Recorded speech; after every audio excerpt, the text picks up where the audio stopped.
historic facade.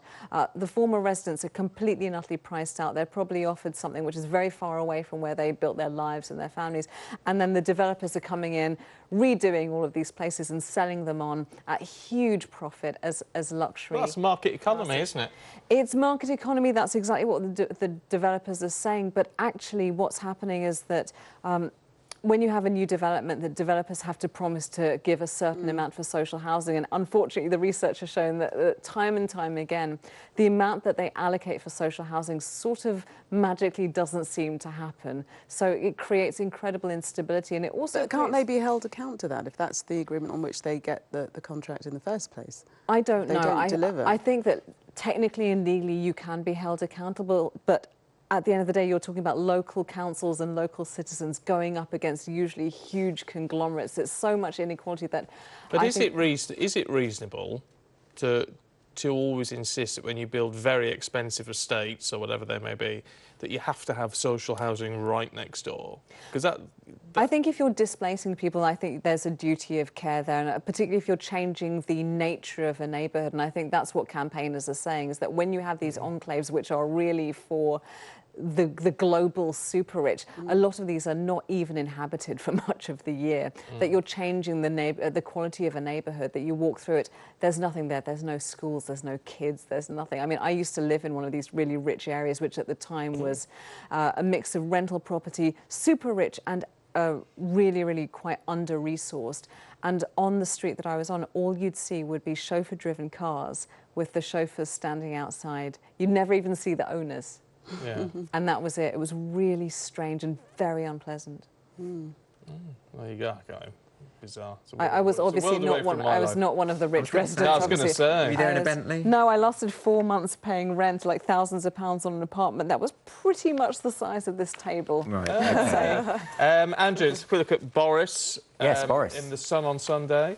Yeah, so Boris is setting up a cyber task force to tackle this idea of Russian hackers' social media trolls from Russia.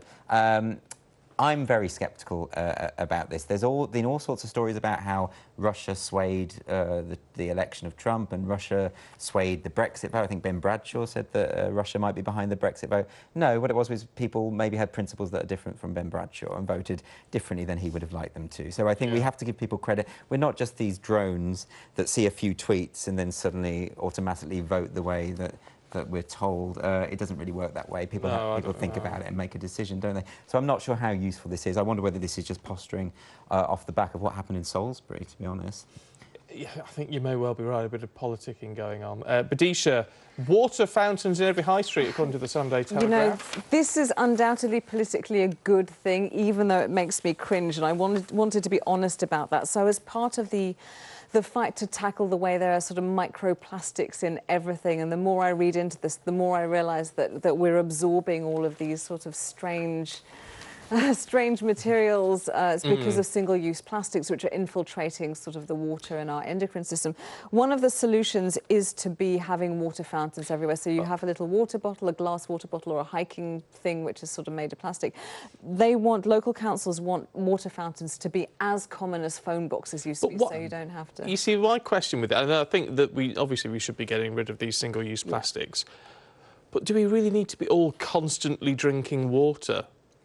Well, I mean, I don't walk around anywhere with a bottle of water or think I need to I must have some water. It's quite important for homeless people, for instance. I mean, the lack of water is a major issue and leads to all sorts of health issues. And so it is a good thing. It is to encourage us. If you don't drink a lot of water now, that would perhaps encourage you to do so, because it is good for us to drink more water. I just don't think we should all be constantly wandering about drinking water constantly. Well, we're mostly made of water, aren't we? Well, we're mostly made of water. Yeah, so... No one's wandering about constantly drinking. Why do we need water? It's quite a reactionary why do we need water fountains in every town centre? He's managing to be offended by people drinking water. I just think it's really odd. I think it's, why can't we just sort of have a drink of water at home or at work or whatever? I mean, we are actually old enough to remember the time before everyone constantly had water. And do you remember when sort of the mineral water companies started selling it, and we all thought it was ridiculous. Like, who would constantly buy water every time they go out? It turned out the answer was everybody would do that, and that's how we wound up in the problem that we are in today. I remember Bob Monkhouse pointing out that Evian is naive spelt backwards. You know, that was his point, that we're falling That's very for good. this. Very good, very We good. need to stay hydrated. It's good for you. Good for your skin. Good for your internal organs. Good for everything. Anyway, but drinking lots of water won't necessarily mean that I'll live longer than you. No. Apparently. No, that's right. We're going to live exactly the same age. the same. No, Gender gap is Don't get closing. to win anymore. We don't worry, don't she's win got anymore. quite a big head start on you, Andrew. So, Oh, blimey. Oh. Let's not do that. Don't take the bait. I won't. This is about how by 2032 they're saying that the lifespan gap between men and women is going to vanish, so that we're all going to be living roughly the same. Which is lovely. It's lovely news, isn't it? That it's really good. We're all going because we are. Say it like you mean it now.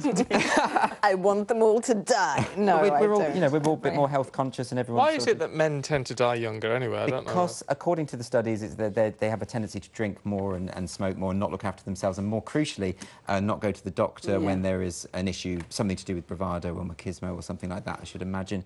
So that it looks like all of that is sort of fading away. I'm a bit concerned by one expert who says here it's excellent. He says because and he says it's more important than ever to choose a life partner carefully, as you will be together for a very long time. And I don't think you choose your romantic partner based on their longevity.